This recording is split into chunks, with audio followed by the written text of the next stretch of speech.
What is the Saints' identity in 2025 going to be? I mean, I don't think they know because this team makeup was forced upon them.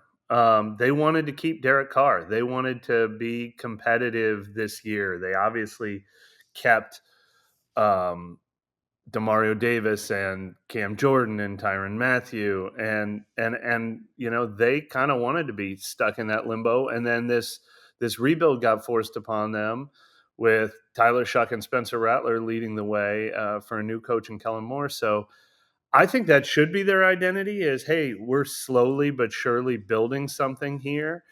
Um, but but I can't decide if they're all the way in on that identity. I think either way, though, they're gonna try to succeed through Kellen Moore's offense, offensive line, run game. Don't ask too much from the quarterback, but overall identity, I think it's a weird place, and we're all kind of finding out together.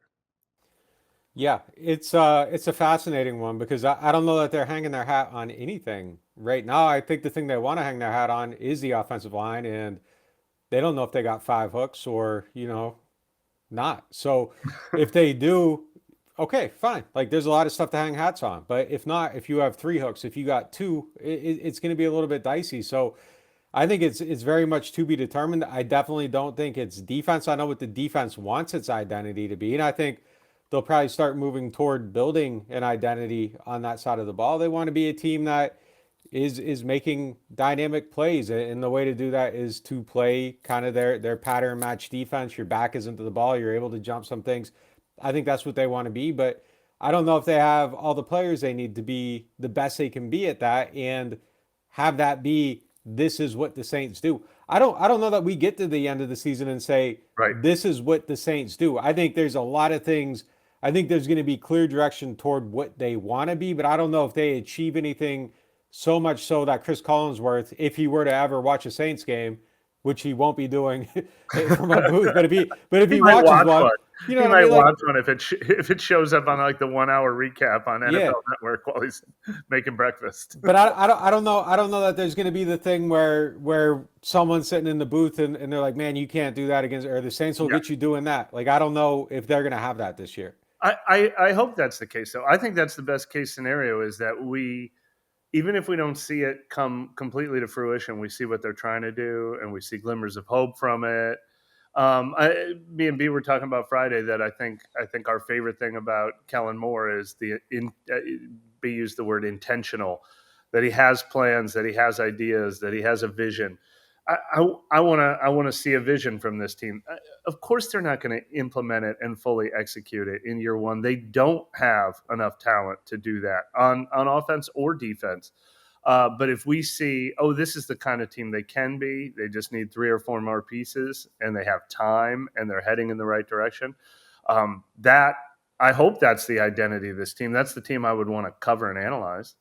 I think the only piece of it they have a chance of accomplishing is the offensive line part. There's a chance. There's a chance if Kelvin Banks plays really well and Tali Fuaga plays really well and Trevor Penning plays really well that the one thing they do is block the run and give their quarterback time to throw. And that doesn't necessarily mean that the quarterback's making all the right reads and all the right decisions and executing all the throws, but there's a chance that we say, hey, look, they can block the hell out of the run and they're going to give him opportunities to take shots down the field. And if you can do that stuff, like maybe that's something that we see a little bit. But I agree with you 100% that I don't think that there's any chance that we see a fully formed, fully realized, cup of orange juice on the table. Like you might be squeezing a little bit, but like you aren't filling up the cup yet this year. And that's okay as long as you have a plan for how to get all the pulp out of it. You've got a lot of good analogies. You said hooks for the hats. How many hooks do they have? They definitely just have like a big, like a boardroom table that they all just throw their stuff on when they walk in the house. There's The no bed.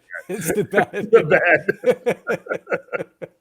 I don't know how they still do it, but yeah, like in the 80s and 90s, like that was it. Like my mom would be like, "Go find Dolly's coat," and it's like you got to dig through 45 of them. It's Erie, Pennsylvania. The coats weigh 15 pounds. Like there were a lot of Trevor Penning coats on that bed, man. Like yeah, they're just like rattlers under here somewhere. Like Uh, do oh not have to man. worry about coats in Saints training camp. I'll tell you that much. Yeah, not right away, but yeah, I mean, I think that's best case scenario. Like if they can get that line together a little bit, maybe, and I think there's potential for some defensive identity to come from maybe the safeties.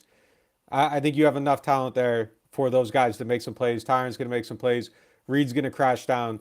I think that gives you a little bit of identity in the back end. Maybe the defense can feed off it. I have big concerns about this defense still, just Of in course. general. Like I think it could come together in some form or fashion, but just without like there's just nothing you can see, right? I mean, like it's hard to leave these things.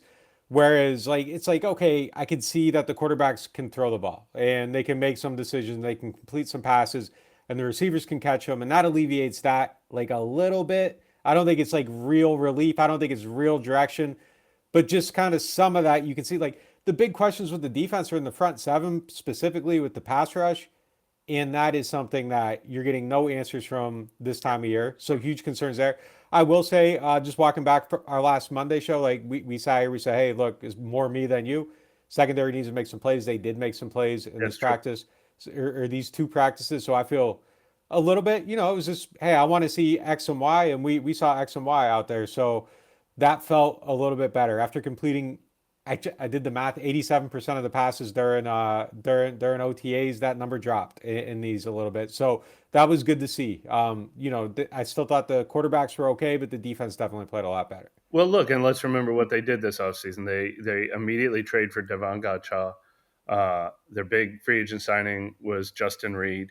Two of their first draft picks, or maybe their two first defensive draft picks, were another interior defensive lineman and another safety.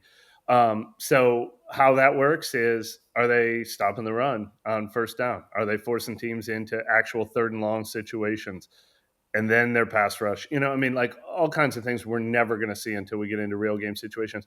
I hope this team is boring and methodical. I hope they run the ball and stop the run because that's something this team hasn't done while it's fallen apart. Yeah, I agree. And hopefully, like, there's a young guy in the mix on that run game because, like, man, they need an answer there too behind Alvin at some point. Although that's addressable. But Yeah. it would feel good if Devin Neal was part of that or something like that.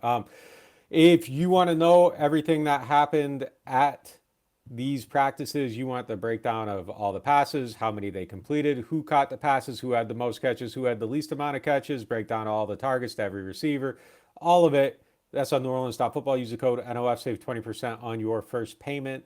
And go check that out. We also have our 53-man roster projections up there from me, Mike, Hendricks, and B. So if you want to read those, go check it out. See who we have on the team heading into training camp. So make sure you sign up for the site. You get more podcasts, more shows, more everything. So make sure you're on there.